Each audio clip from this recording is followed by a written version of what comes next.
Okay, good to see you guys today. You're probably thinking, Daily Mail, well-known MRI researcher gets into a barroom brawl, but no, I just fell off my bike because a truck dumped a load of drywall in the bike lane. And, yeah, you can never be too careful. So, okay, so today we're going to talk about two different things. We'll see how much time there is, but I'm going to start off with GradDivCurl, which are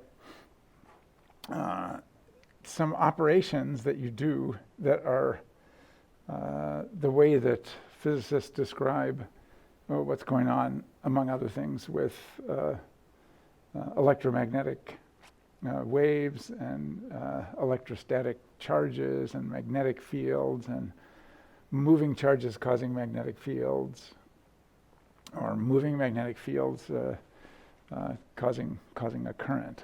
And so there's three things, grad, div, and curl, and eventually, if you do a lot of work with this, which I haven't done, you kind of operate. It's like many things where you just operate at the higher level, So you have this is kind of like a shorthand for a bunch of operations. But when you're starting off, it's important to sort of completely get down to the bottom level and just make sure that you understand, what the underlying concept is. And so the first one, we already talked about the first one. So the first one was gradient.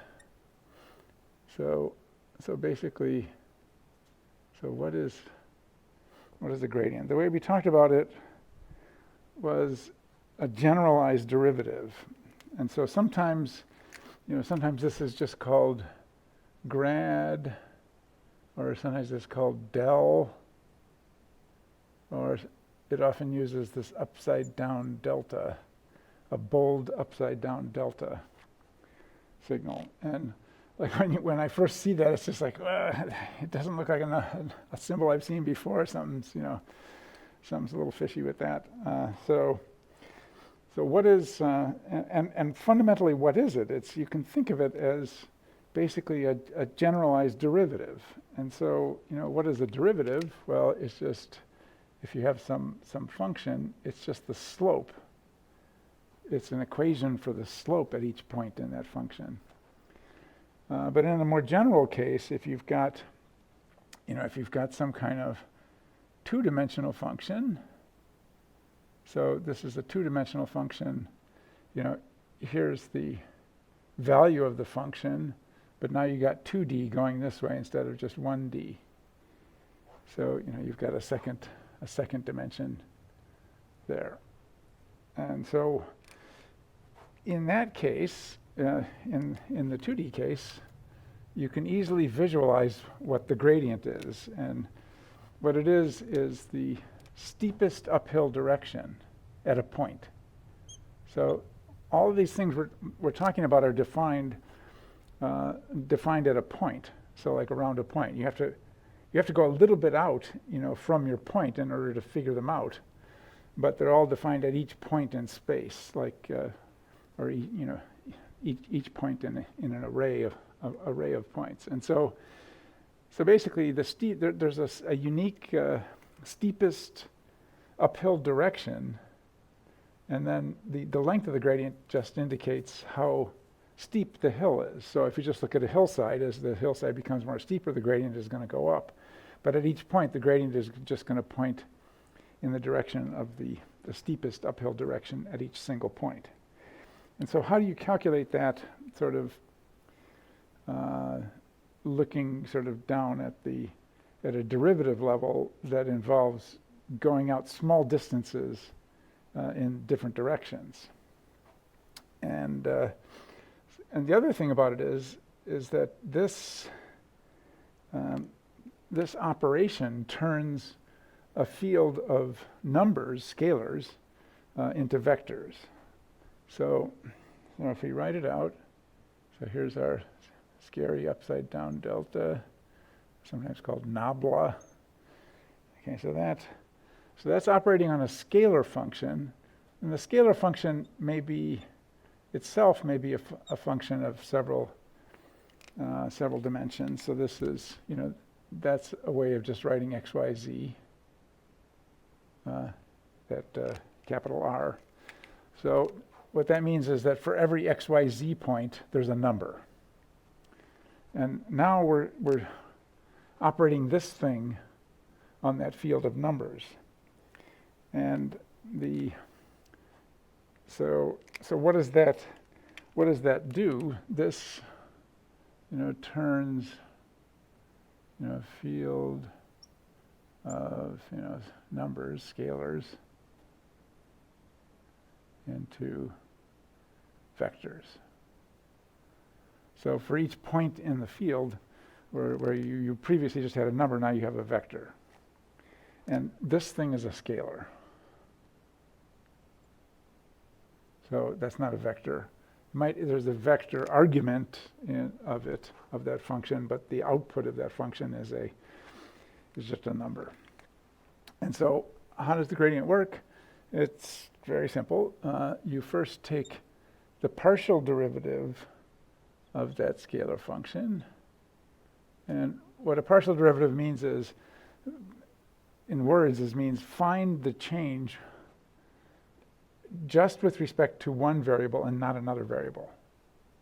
And so hold the other variables constant or just ignore them and just measure how that function changes in x. So that's the meaning of this mess here, which means, look at the scalar field S, and when you just move in the x direction, see how it changes. So the output of that is a number. So this is like change in S in x direction. So that's the output of that is a number still, so we haven't made a vector yet, but then we're multiplying it by the unit x vector. So here's the unit x vector. So that's a vector of length 1 in the x direction. And then we do the same thing for the other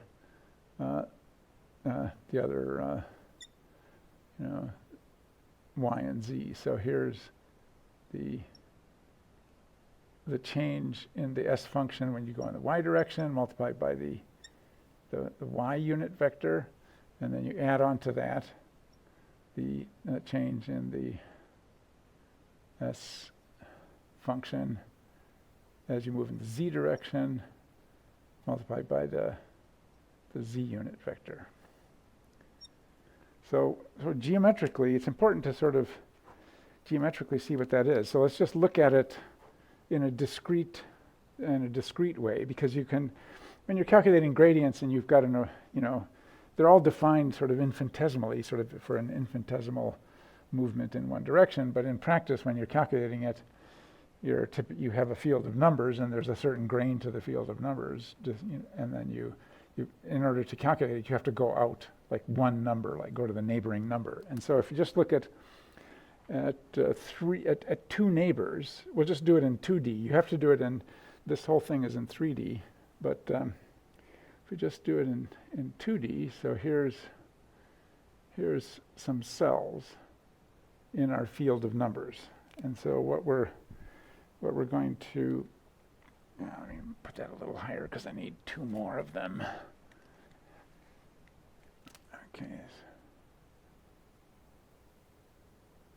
Okay, so here's our field of numbers, and here's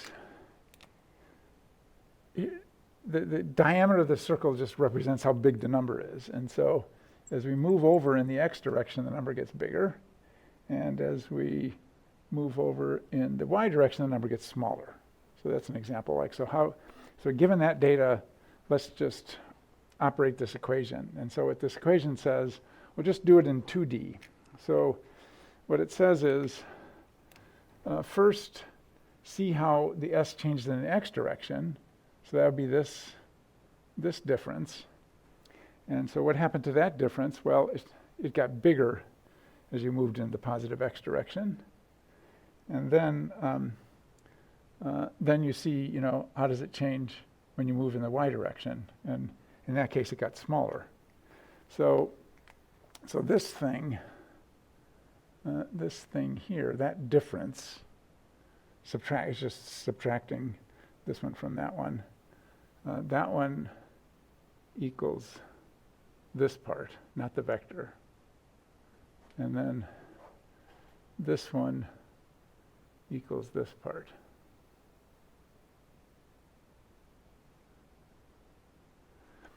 Okay, so now we have to do the same thing in z, but I'm not going to draw it. But then we have to multiply by the vector. And so what does that mean?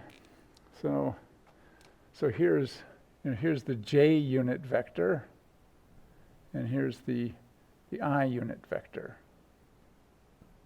So we've got to multiply those numbers that we got by taking those differences by those vectors. And so say this one got twice as big, then what that first vector is going to be is the unit vector twice the unit vector. So that's so when we actually multiply that I in there, we'll get something that's twice as long as the unit vector in the x direction, and then we vector add it to the same thing for the y, and the y got smaller, and so in that case, say it got half as big. So in that case, we're going to have a negative number, and we'll multiply the negative number times the j vector, and we'll get something like that, and then add them up, and so when we add them up, we get that. So basically that's so this guy, by adding these two vectors up and adding the third vector, the z vector in there, that guy is a gradient of s. So they usually write that upside down delta as a bold because it's a vector-like quantity. So that's the plan. So how does that indicate the steepest uphill direction? You basically determine the steepest uphill direction by just taking two samples, or three samples, in the x direction, in the y direction, and the z direction, and then multiplying them by the unit vectors, adding up all those vectors. And so if you look at this as kind of a hill, the hill is going up over here, but it's going down over here. And so that means if it's going down over here, that means it's going sort of slightly up this way. And so that's why the gradient vector sort of turns a little bit in this direction. So that's the gradient, and you can do this in 3D or any D. You can do it in 100 dimensions. It generalizes, and so it turns a field of numbers into a field of vectors. So if we were sort of summarizing it, what would we say? Find in words. Find steepest uphill. And we talked about gradient descent, which was just like make an error function, find the derivative of it, the gradient of it, that says which way should we go, which way should we change variables in order to make the error the biggest, and then we just take the negative of that, and that's how we minimize an error. So that's the gradient. But we also have another one. Now there's another sort of vector operator. So there's all different ways of sort of describing the things that we're going to talk about. This method of gradient, divergence, and curl, that was developed in the late 19th century to deal with electromagnetic phenomena. But there's other ways of sort of combining all these things together. These are kind of like a convenient one that physicists have settled on, but it's not the only way of describing these things. So our second one is called divergence.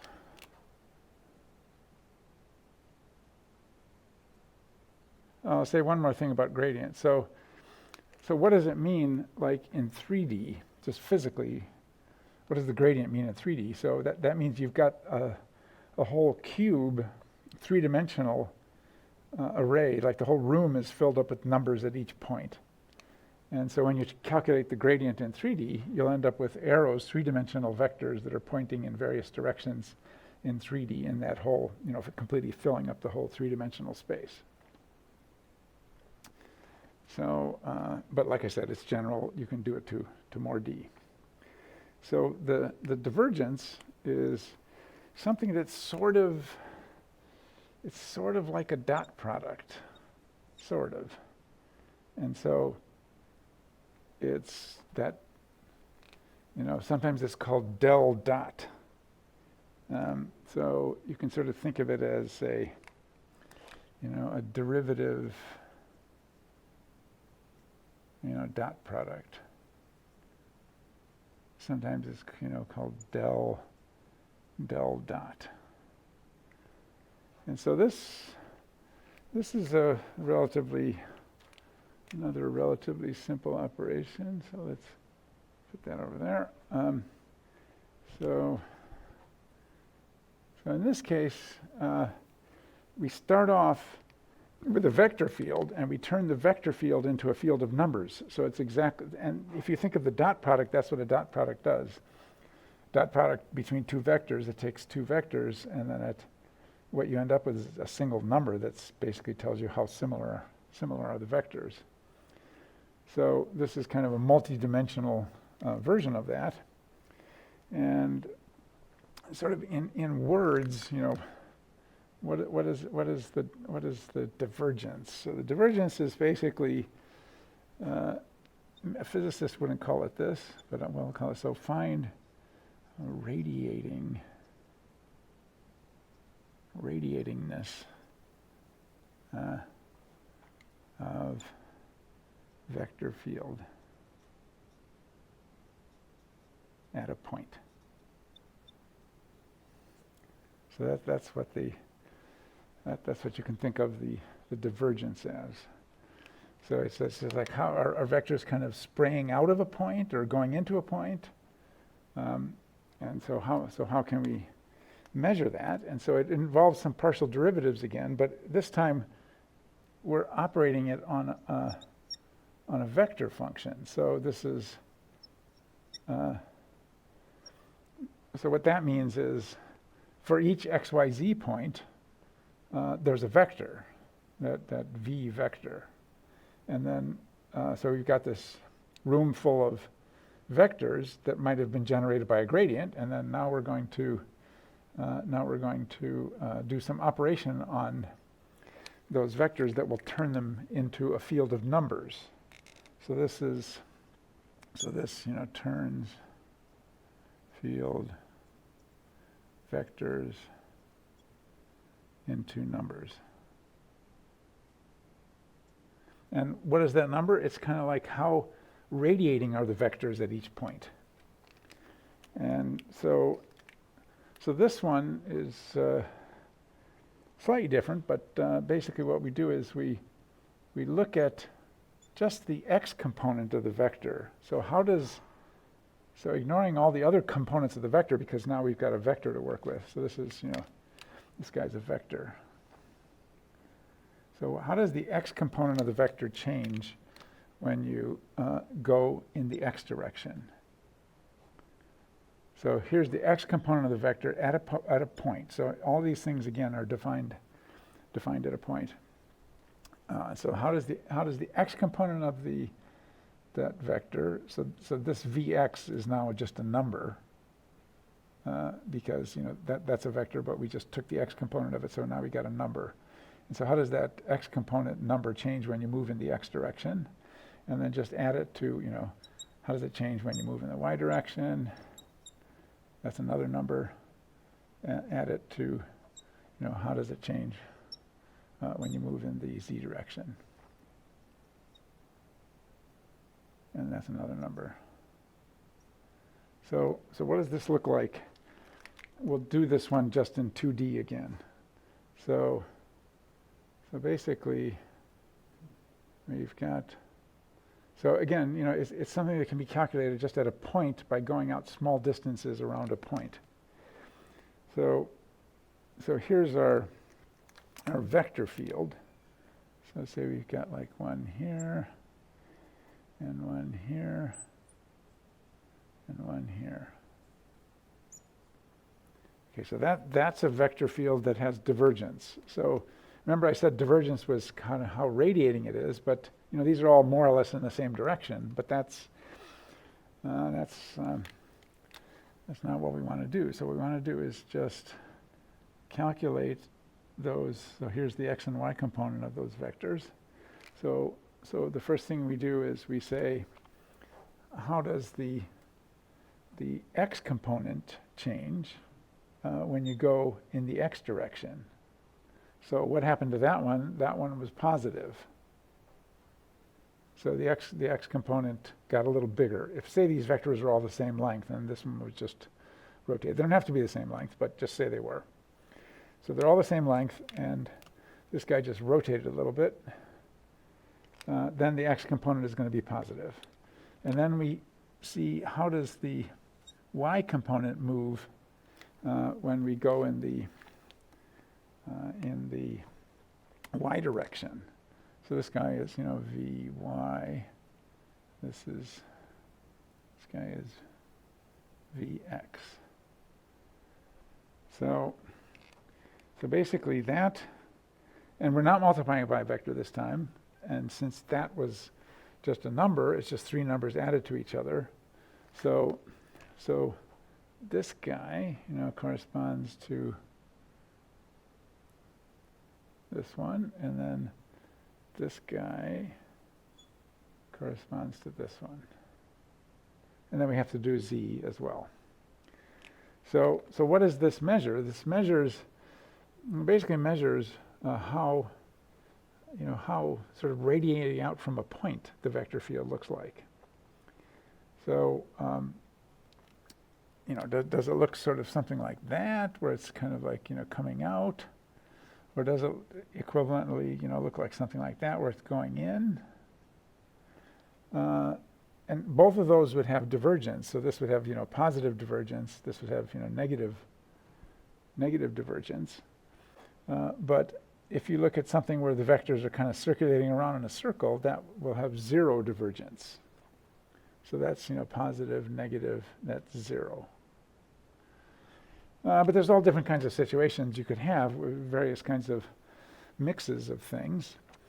And, you know, the vectors can be any, you know, you can apply this operation to any old vector. It doesn't have to be just, you know, expanding or rotating ones. And what is this used for? This is, we'll talk, the reason we need to talk about this is when we talk about current source density, when we talk about EEG in the main lecture. So current source density is one way of sort of measuring how much current is erupting out of the void or disappearing into a void. That's the meaning of a source and a sink. So you can imagine, like, if you've got a neuron and you open a channel and some positive ions erupt out of the cell, it's like they appeared out of nothingness, and they'll generate a divergence at that point. Or if you open a channel and some ions go into the cell, they sort of disappear, and that's a sink where there's sort of currents that are sort of going into the void and disappearing. So that's what divergence. One of the things divergence is used to measure. Okay, so that was divergence and gradient and divergence. And so last but not least, we have to do curl. And curl, like when we talked about magnetic fields way back when, we have this idea that if you have current going in a direction, the magnetic field is like your fingertips. It's somehow at right angles to the current. But you can sort of think of it the other way. If you have a magnetic field going in a particular direction, that corresponds to somebody must have moved some current at a right angle to it.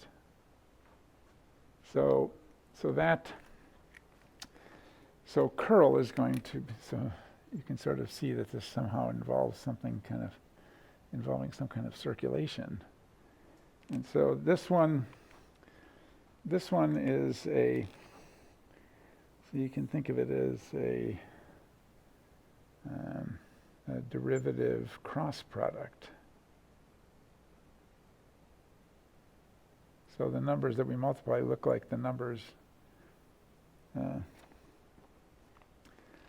in a cross product, where you kind of mix x and y, or y and z, or x and z. So this one's a little more complicated, but what it does is it turns a vector field into another vector field. So this is, del cross.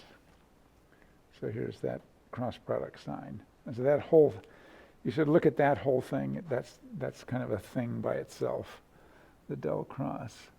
And so turns vector field into another vector field. And so fundamentally, when we were talking about magnetic fields and currents are both vector fields. Like a current has a particular direction, and then the magnetic field has a particular direction. And so you need, curl to sort of describe the relationship between those two vector fields. So in this case, we're operating on a vector field now. At each point, at each x, y, z point in space, which itself can be viewed as a vector starting from the origin of space, wherever that is. So what is the equation for this one? It's got more parts. So first we look at how the z component of that vector function at a point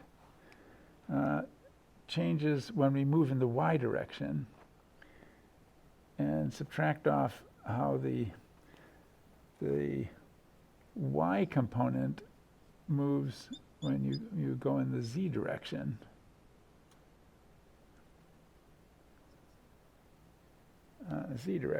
And then multiply that whole thing by the x direction. So you can see we've mixed all the directions here, like the cross product does. So that's one term, and there's going to be two more that are just like it. So if we say if we look at how the x component moves, how the x component changes when we go in the z direction of that vector field, minus how the z component changes when we go in the x direction, and then that's all multiplied by the y direction. And then last but not least, we have the last one, which is y and x. So how does the y component move when you're going in the x direction, minus how does the x component move when you're going in the y direction? All multiplied by the z direction. Okay, so that looks like those are the same multiplications you have in a cross product, and so that's why it has that cross, and it's going to generate a vector which is kind of perpendicular in some way. So again, you can do this in 3D, but let's just work it out in 2D so that we see how it works out in 2D, because the z component might be 0. So in this case, I'm going to put some lines in here so I can sort of draw my vectors along those lines. So say we have, a vector like this, and this one is a little bit more straight, and this one's a little bit more up, like that. And that's a field. You can see it sort of looks pretty similar to this one. They're all going off to the right, but this one has curl in it instead of divergence. And so what are we doing now? So now we're looking at, let's just look at these components. So we're comparing,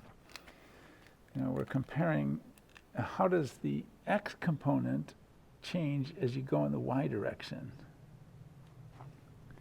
And so that, that corresponds to, which is, this corresponds to this guy.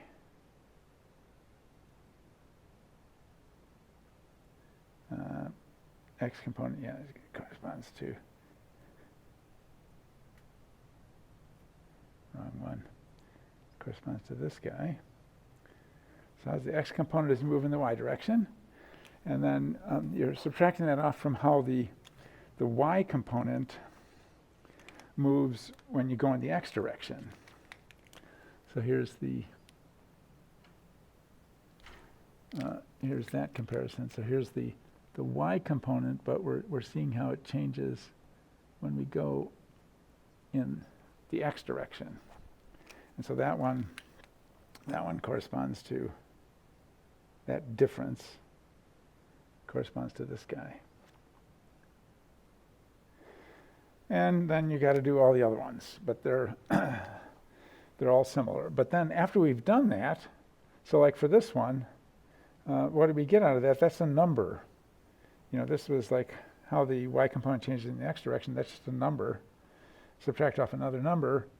But then we multiply it by k. And so what is k? Well, k is going to be perpendicular to these two guys, right? So here's the k vector sort of coming out at us. So that's the k vector. So we do this calculation for sort of how rotating, basically it just tells you how rotating the vector field is, and then we multiply it by the unit vector in the z direction so that it comes out perpendicular, and then you do that same perpendicular operation for these other ones, and then you end up with something that you can use to calculate what direction a current must have flowed in order for it to have generated a magnetic field in kind of a perpendicular direction, but in the general case. So that's the curl.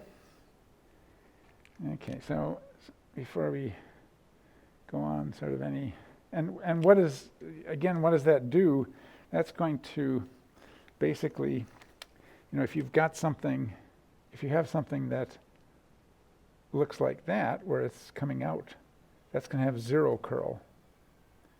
But if you have something like, rotating around like that, or even a small piece of that rotating around thing. So in other words, like all you need is just like a small piece of that rotating around thing, or a small piece of the diverging thing.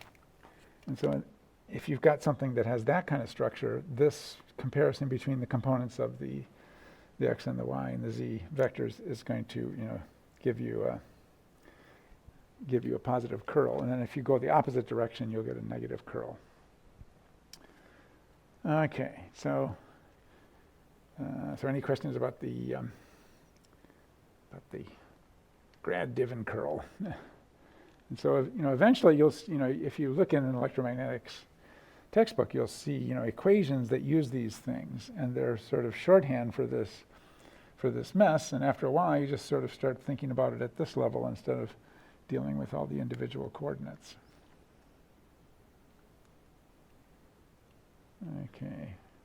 Okay, so far.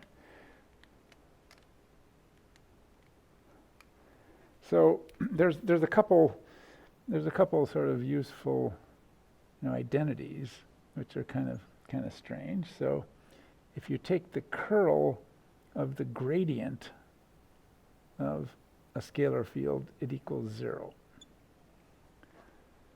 So whenever you calculate the gradient, you end up with a vector field that has no curl. So you can see these constrain vector fields to be certain things that are less general than every possible vector field with vectors pointing in every which way. So if you take, what this means is, take the gradient, find the steepest uphill direction of any old function, doesn't matter what it is, any function, and then if we take the curl of it, it turns out the curl will always be 0. And there's another one, if we take the divergence, so we take the divergence of the curl of some vector function, that's also 0. That's sort of makes sense. That's kind of a similar kind of thing. So here's any old vector field, and we take the curl of it, find out how rotating it is, and then when we take the divergence of that output, the answer is 0.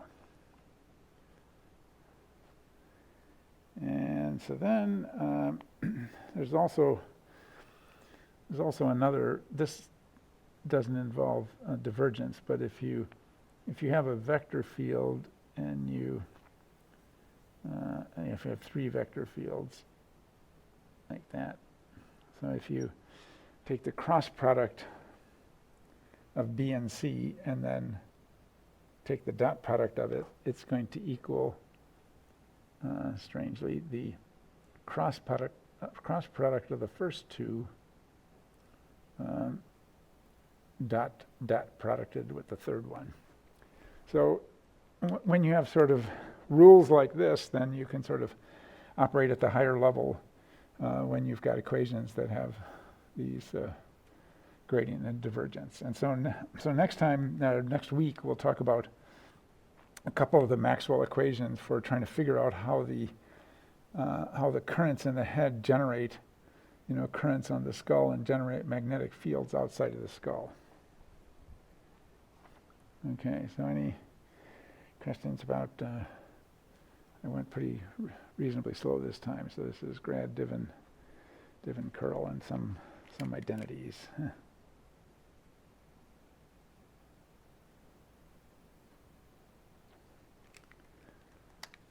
Okay, some of you may have already been over this.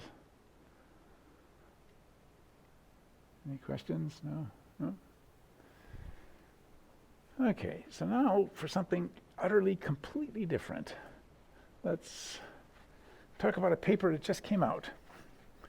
Just came out like a month and a half ago. So this is sort of going back to functional MRI. So, and this relates to the thing I'm going to talk about in the main lecture, which is, where do EEG and MEG signals come from? And so one of the things that people have concluded about signals in the cortex, which we'll talk in the main section, is that they tend to involve currents that are running perpendicularly, either up or down in the cortex, sort of perpendicular to the surface of the cortex. And those currents they're running inside the dendrites of pyramidal cells that are all sort of, lined up with each other. So here's the surface of the cortex, and you have all these pyramidal cells lined up like that, and the currents are going up and down in the pyramidal cells. And so for a number of years, people said, maybe we could actually image the magnetic field that's generated by those currents. Because if you have a pyramidal cell, and say there's current, going up in the pyramidal cell, so that should generate a magnetic field that, that comes out here and then goes in here around, around that that current. So this is that's a J, that's a current, and so that should generate a B field that comes out here, and it goes in here.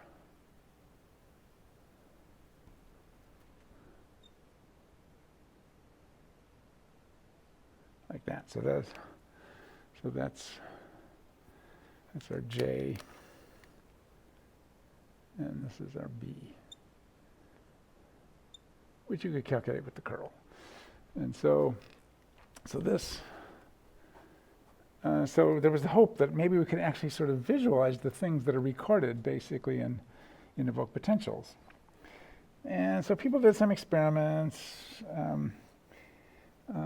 They sort of did some artificially stimulating neurons at very high field to see if we could detect that.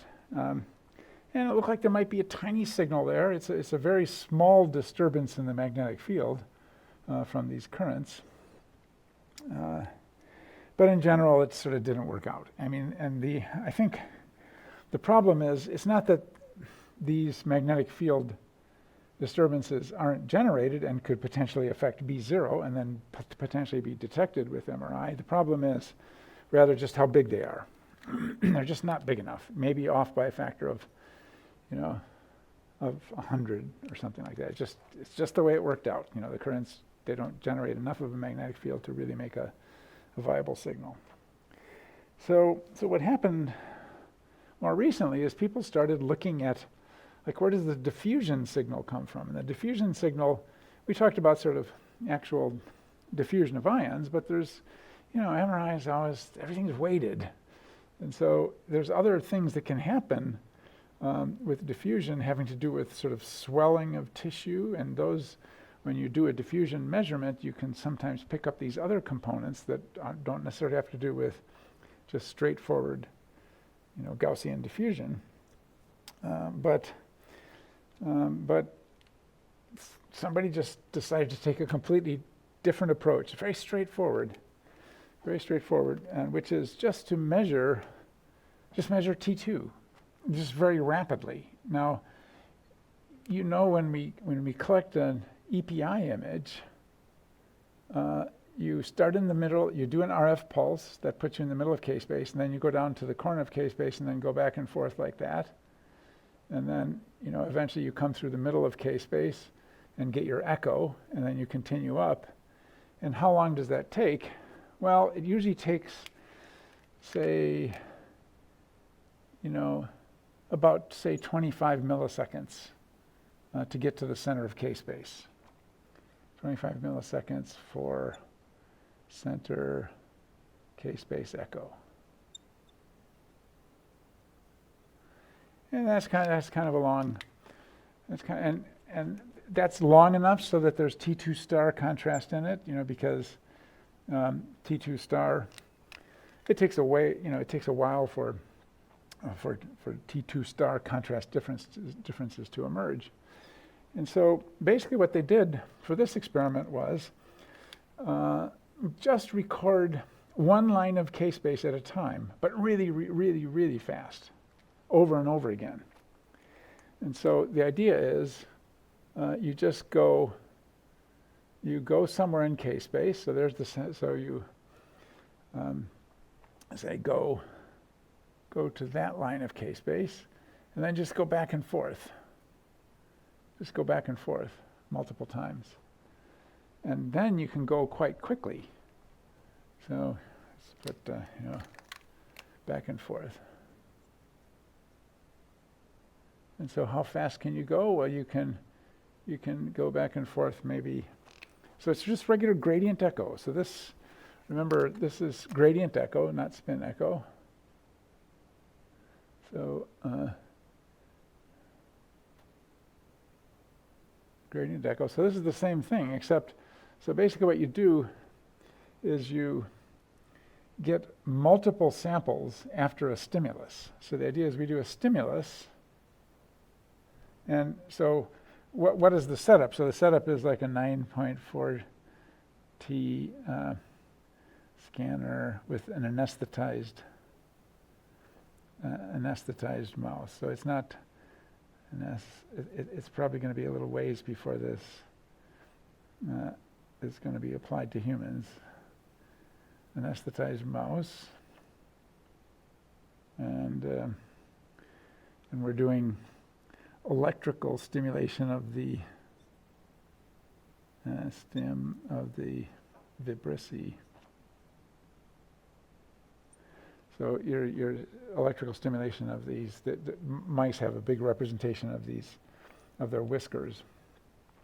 So basically what we do is we do one of those stimuli, and then we just record one line of k-space over and over and over again. So we'll go to, say, 40 times. So just go back and forth really quickly. And so how fast can you do that? You can do that in like about 5 milliseconds. So if you do 45 milliseconds, you get 200 milliseconds. ... Okay, then we do another stim, and then do the same thing again. So what do you get? So you get time samples. So this is time here. So you get time samples of just one line of k-space. So this is, here's the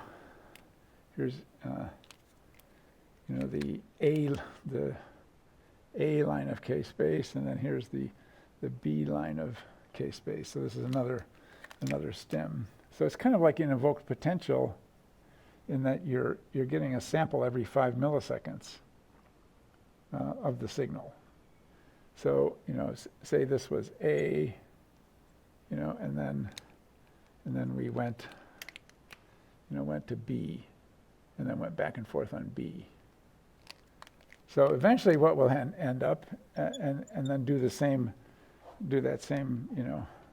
stimulus at B, do the same stimulus. So you got to do it, if you've got 100 lines of k-space, you got to do this whole thing 100 times. Takes a little while before you get an image. And so one of the problems is any kind of movement that occurs is going to scramble up your image because you've collected data, you've collected different lines of k-space at different times. But the bottom line is, what did they get?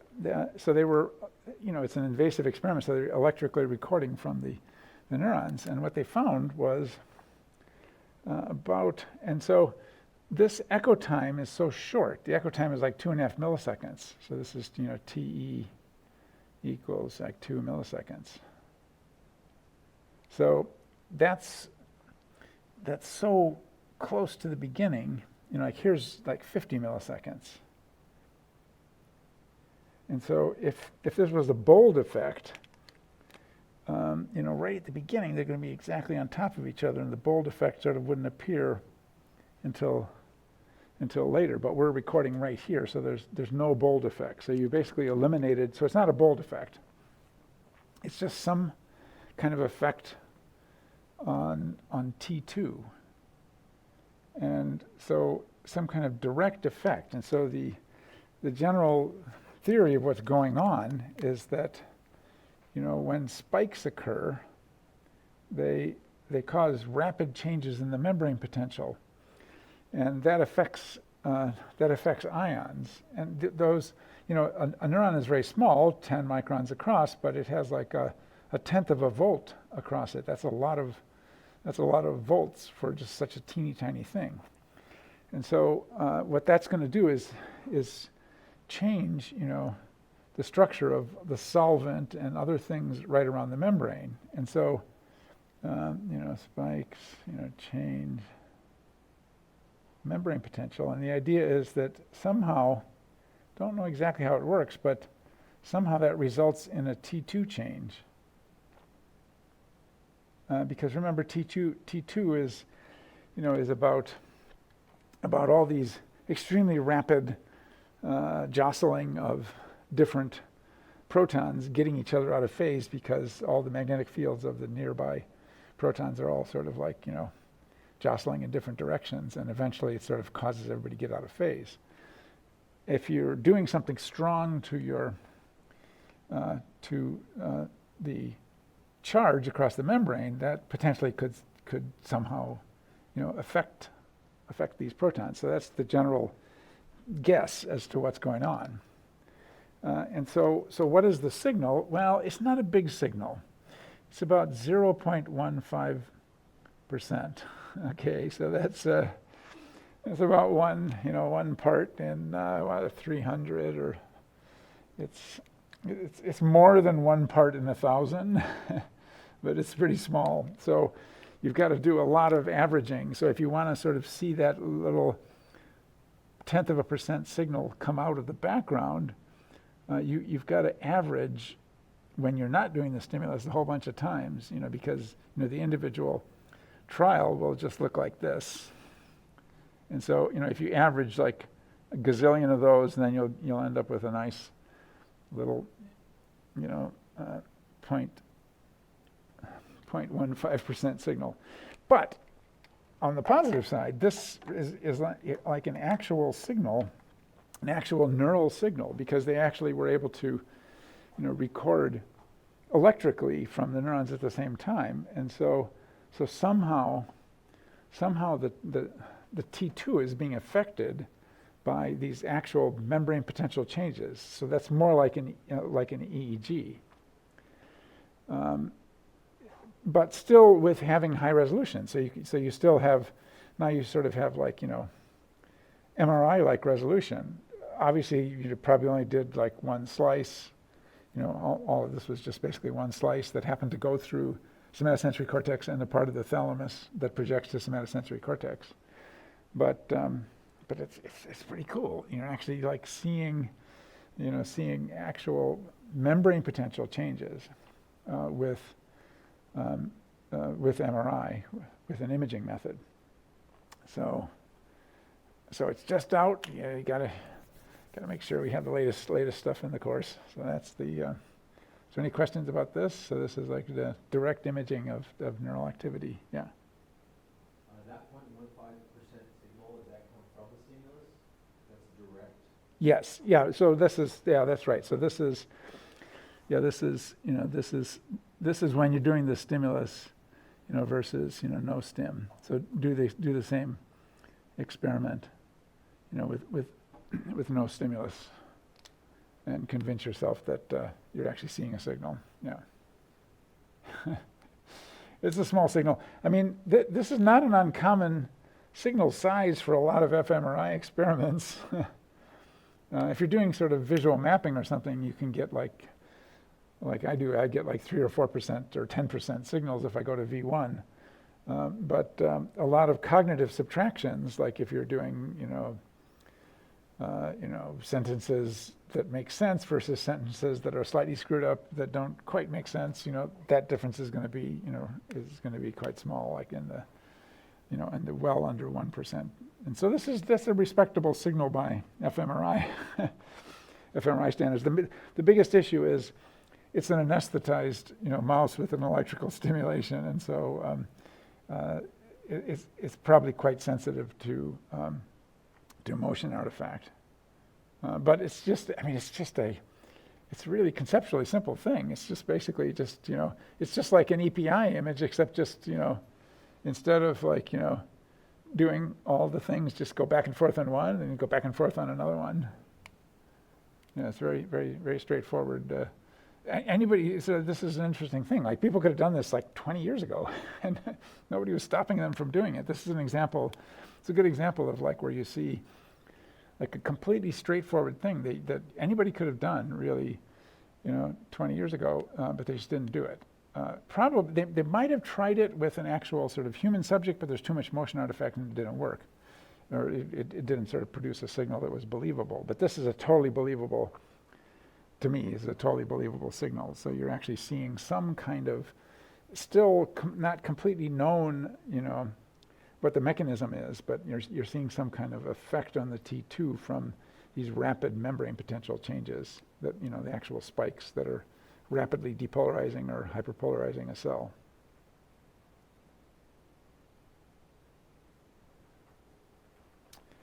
And no doubt, right now, as we're speaking, there are human high field scanner people trying to do exactly the same thing, and sort of see if they can actually make this happen with a human subject.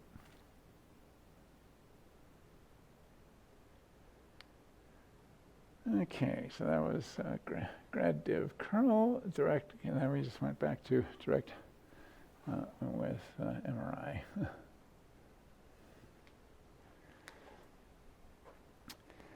Okay, I think we'll end the recording there.